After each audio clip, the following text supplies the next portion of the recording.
নমস্কার, শুভ সকাল সবাইকে। আমি আজ একটা মাছের রেসিপি নিয়ে চলে এসেছি। তো আজকের রেসিপি হচ্ছে ইলিশ মাছের সর্ষে পোস্ত।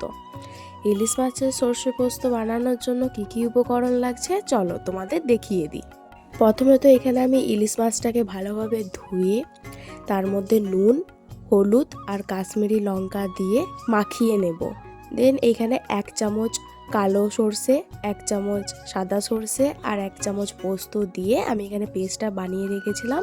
তারপর টমেটোর পেস্টটা দিয়ে 10 থেকে 15 মিনিটের মতন এইভাবেই রেখে দেব। এবার একটি কড়াইয়ের মধ্যে মাছটিকে দিয়ে দেব আর সামান্য জল দিয়ে কিছুক্ষণ নাড়িয়ে নেব।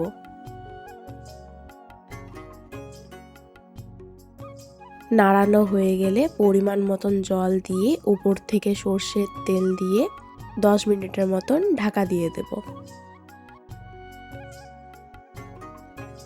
এই যে ইলিশের সর্ষে পোস্ত একদম রেডি। এবার ওপর থেকে কাঁচা লঙ্কা ছড়িয়ে নামিয়ে নেব। তোমরাও গরম ভাতের সাথে ট্রাই করো এই ইলিশের সর্ষে পোস্ত। আর আমার ভিডিওটি যদি তোমাদের ভালো লেগে থাকে তাহলে অবশ্যই একটি লাইক এবং সাবস্ক্রাইব করে দিও।